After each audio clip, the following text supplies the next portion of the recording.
Welcome back to the channel, friends. Today we're in the book of 2 Samuel, chapter 2. Let's pray. Teach us your will, Lord, that we may walk in your truth. David inquired of the Lord, "Shall I go up into any of the cities of Judah?" And the Lord said to him, "Go up." David said, "To which shall I go up?" And he said, "To Hebron."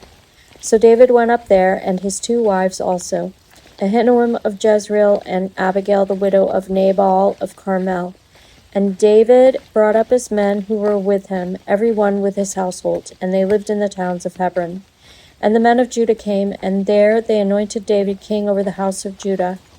When they told David it was the men of Jabesh-Gilead who buried Saul, David sent messengers to the men of Jabesh-Gilead and said to them, "May you be blessed by the Lord, because you showed this loyalty to Saul your lord and buried him.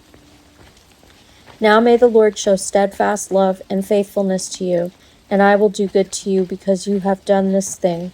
Now therefore let your hands be strong and be valiant, for Saul your lord is dead, and the house of Judah has anointed me king over them."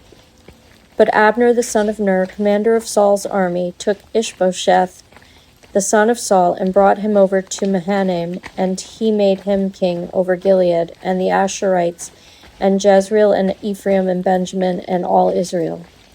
Ishbosheth, Saul's son, was 40 years old when he began to reign over Israel, and he reigned 2 years.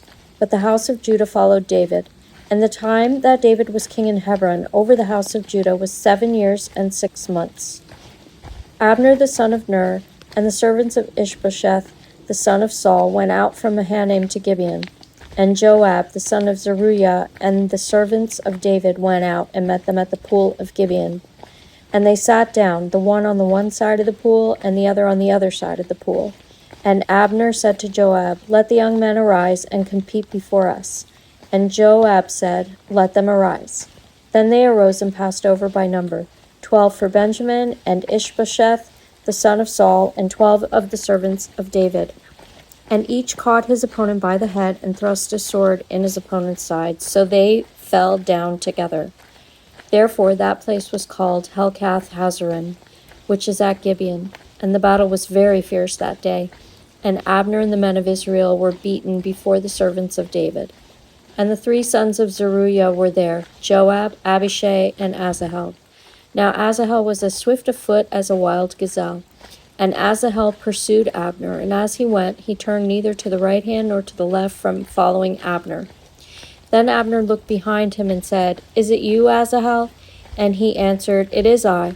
Abner said to him, "Turn aside to your right hand or to your left, and seize one of the young men and take his spoil." But Asahel would not turn aside from following him. And Abner said again to Asahel, "Turn aside from following me. Why should I strike you to the ground? How then could I lift up my face to your brother Joab?" But he refused to turn aside. Therefore Abner struck him in the stomach with the butt of his spear, so that the spear came out at his back, and he fell there and died where he was. And all who came to the place where Asahel had fallen and died stood still. But Joab and Abishai pursued Abner. And as the sun was going down, they came to the hill of Ammah, which lies before Giah, on the way to the wilderness of Gibeon. And the people of Benjamin gathered themselves together behind Abner and became one group and took their stand on the top of a hill. Then Abner called to Joab, "Shall the sword devour forever? Do you not know that the end will be bitter? How long will it be before you tell your people to turn from the pursuit of their brothers?" And Joab said, "As God lives, if you had not spoken, surely the men would not have given up the pursuit of their brothers until the morning." So Joab blew the trumpet, and all the men stopped, and pursued Israel no more, nor did they fight any more. And Abner and his men went all that night through the Arabah. They crossed the Jordan, and marching the whole morning, they came to Mahanaim. Joab returned from the pursuit of Abner, and when he had gathered all the people together, there were missing from David's servants 19 men besides Asahel. But the servants of David had struck down of Benjamin 360 of Abner's men. And they took up Asahel and buried him in the tomb of his father, which was at Bethlehem. And Joab and his men marched all night, and the day broke upon them at Hebron. May God bless the reading of his word.